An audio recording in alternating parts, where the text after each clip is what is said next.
Ariel over here with a little stove update. Now I've meant to have this done months ago, like about 4 or more months ago.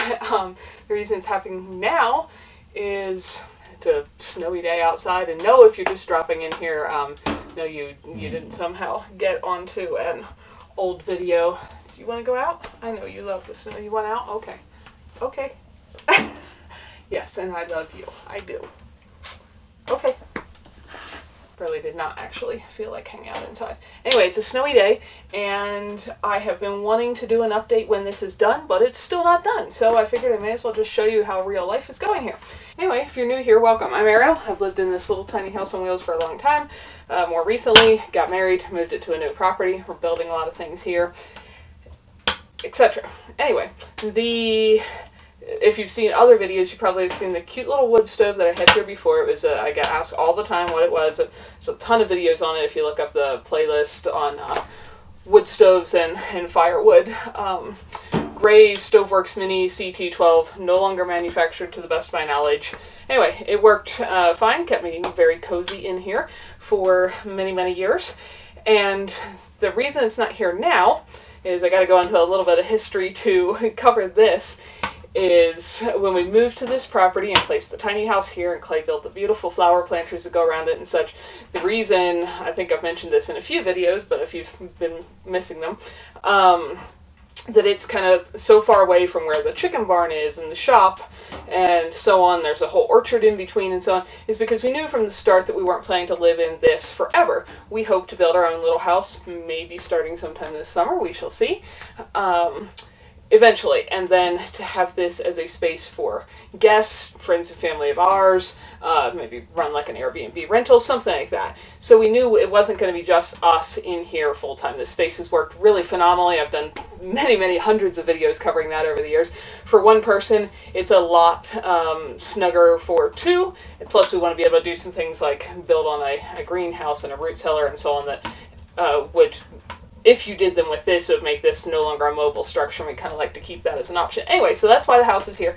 I also knew that if we were going to have guests and strangers possibly staying in this structure, that using a little wood stove, which I do have to say after many years of using one, is a little bit more finicky than heating with a big wood stove. A big wood stove heats a big space. It would make way too much heat in here. I'm going to be taking my sweatshirt off in a minute here because I just put another stick in there. But they generally just burn a little easier, longer. They're easier to work with. Now, a tiny wood stove is fine. It's kept me very, very cozy, but it does require maybe, I would say, a little more experience, which you can certainly get, but experience and finesse with being able to work with a smaller stove, a smaller draft, a smaller space, etc. So back to if there's people who, are not me staying in here, I thought expecting that every guest who wants to come visit us, or even strangers, that they would have the experience necessary to use a wood stove safely, not burn themselves, not burn the house down, not smoke themselves out, not be too cold, not be too hot. That was probably a little unrealistic. So my long-term goal, even when we bought this property and moved here, was that I was eventually going to replace the wood stove with this, which I'm going to describe in a minute. In the meantime, you probably also know, my brother moved to the area this past summer. We built him a little cabin. I've got a video update on that I am actually working on that you'll probably see shortly. And he needed a wood stove to heat that. He grew up in the same household as me. He has lots of experience with these kinds of things, and that was something I wasn't concerned about. So, since I was already planning to remove the little wood stove from here, and I wasn't going to get rid of it, my initial thought was I'd just set it somewhere in the shop and we'd have it handy for if we ever wanted to put it back in here or put it in a different structure we built. But it ended up working out really well for his cabin. He's been staying very cozy in it. So last fall, I pulled it out of here, gave it to him, put it in his little cabin, and ordered this. My plan was to heat all winter with this. This is a Napoleon something or other soapstone. I should have looked up the name before I went to do this video. Anyway, this thing is adorable, and it's not currently connected to anything, and we haven't used it all winter yet. So that was back in like October I ordered that, and the company said they had a long lead time on their manufacturing at the moment, like many places do, and so it would be here mid-December. And I thought, okay, that'll be fine. We certainly get cold weather before then, but I still have this little backup propane heater over here that I've had, and I'll be able to just use that a little bit till we get this hooked up. By mid-December, that'll be fine. We'll have it in place for most of the winter. Well, they were correct. They got it here mid-December.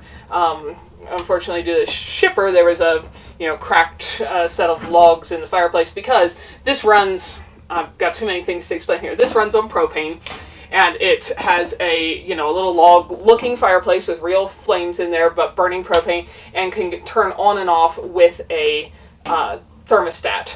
So you can keep a small space comfortable with it without any experience or knowledge of how to work a wood stove or put logs in, or not have coals roll out or burn your finger. None of that is required.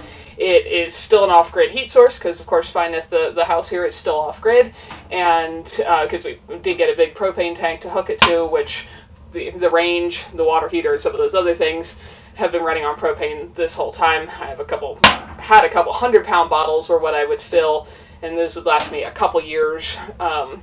So not a lot of propane use. This will make it go up. Even my little 100-pounder propane tanks lasted me for several years, and now that we have a big one, we should be able to heat and everything in this house with that. Everything else being the cooking and the water heating as well, off of that tank for nearly a decade before needing a refill. So we're still good for a long time out. But there's the controls. There's the beautiful soapstone. And now that's getting really hot, I want to move this actually a little bit again and show you.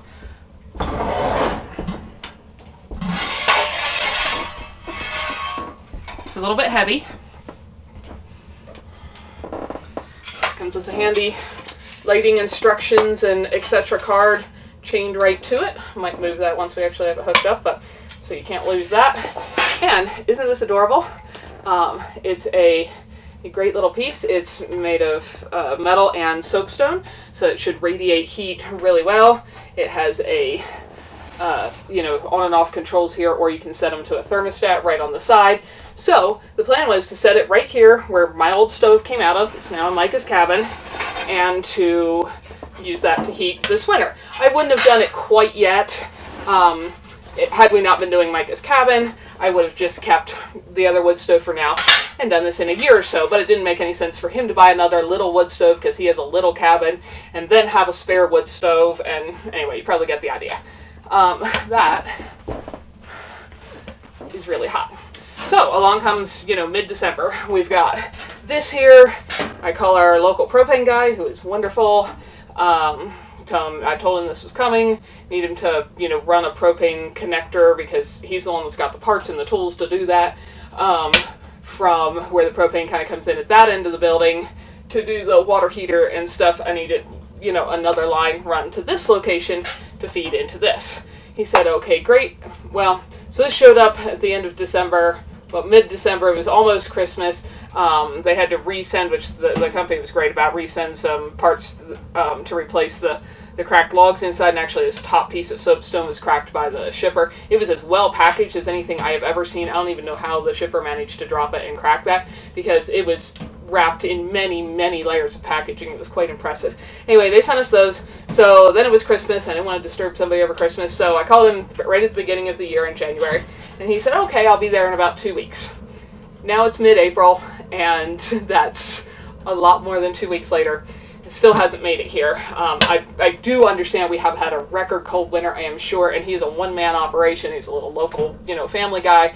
I am sure he was insanely busy all winter. I knew I was going to get too hot to sit here with the sweatshirt on. Just keeping everyone's propane tanks full so they didn't freeze to death. So hopefully he will be able to come soon and connect this. But what that has meant in the meantime, which has not been super convenient, is not only did I not have my good wood stove to heat with all winter, I also didn't have this one, which I was planning on the replacement. So while I could heat with this little backup Wave 6 catalytic propane heater, which I've used as a backup off and on for many years, it makes a ton of moisture in the air if you...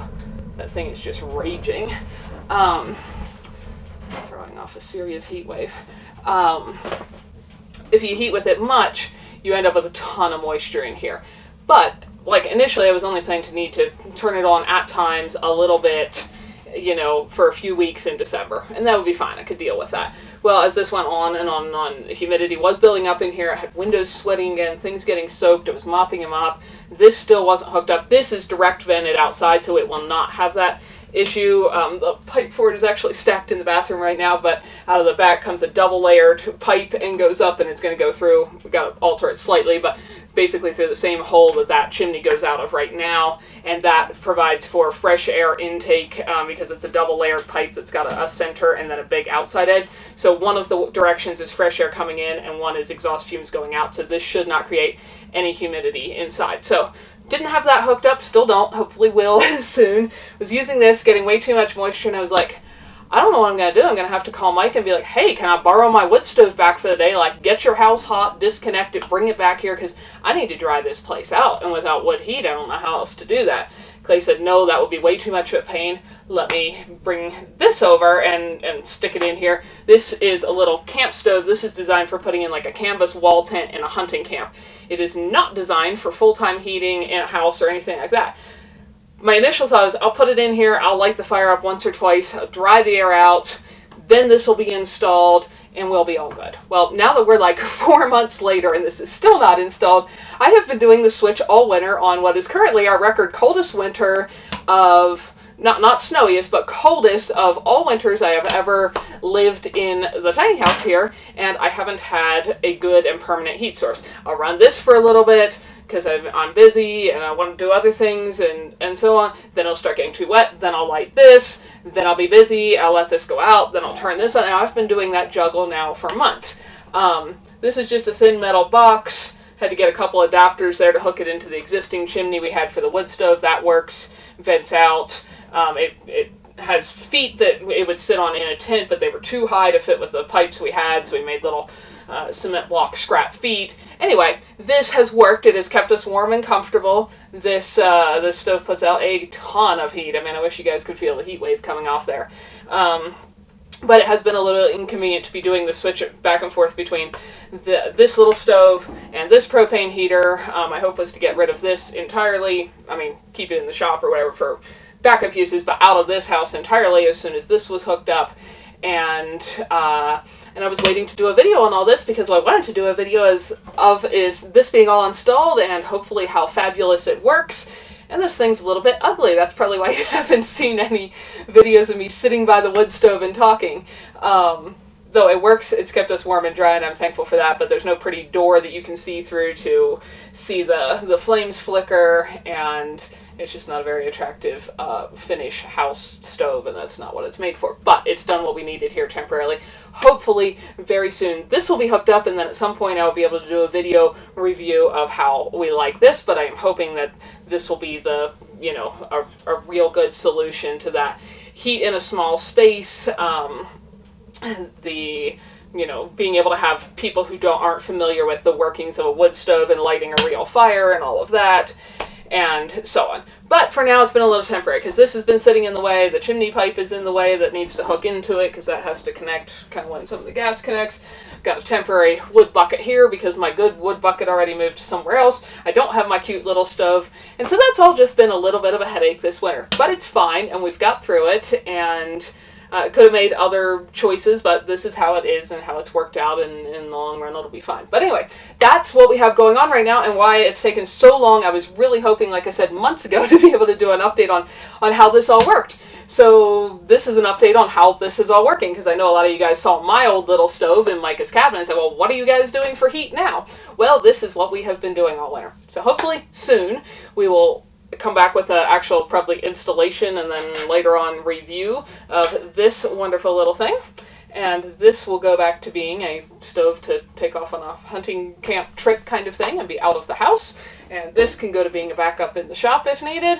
And this won't even be required in here anymore. That's also why you haven't seen any of the splitting teeny firewood chatting videos, because I haven't needed to split teeny firewood, because the one thing that is nice about this is it takes a full 16-inch log. You have to make them fairly small diameter, like that's the biggest I can get in there pretty much, but that doesn't have to be the short little pieces like my old stove. So the rest that I had split up in little pieces, I just sent with Micah. He split tons more of his own wood, but I haven't needed to split any little piece stuff. It's taken all longer stuff. So hopefully that makes sense. That's the state of affairs going on here.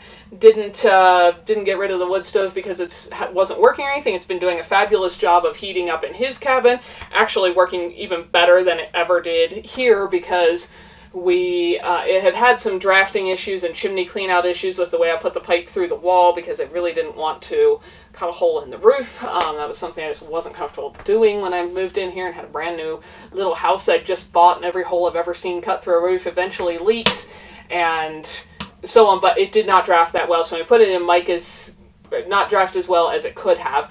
Also, I had issues where I was, living in that clearing for all the years. No matter how tall I put the chimney pipe, there was a wall of trees like 100 feet taller than that, so there was just never good air circulation because of that. When we moved the tiny house out into this spot, and I did a review on that last year, in general it drafted much, much better, just because there was better air movement.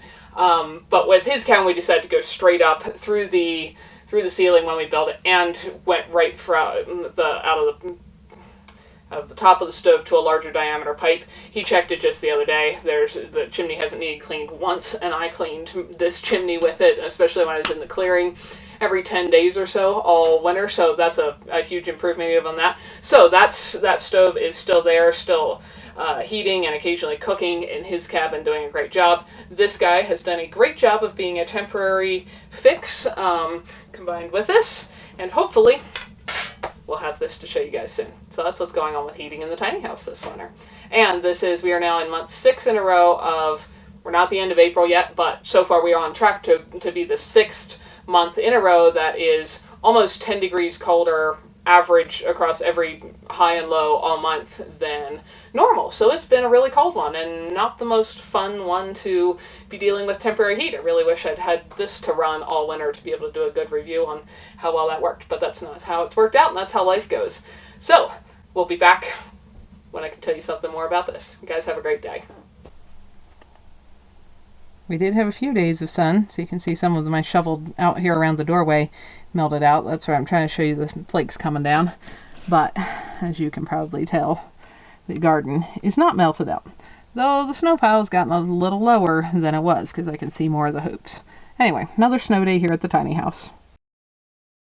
We hope you enjoyed it. Come back next time for more adventures. Thanks for watching.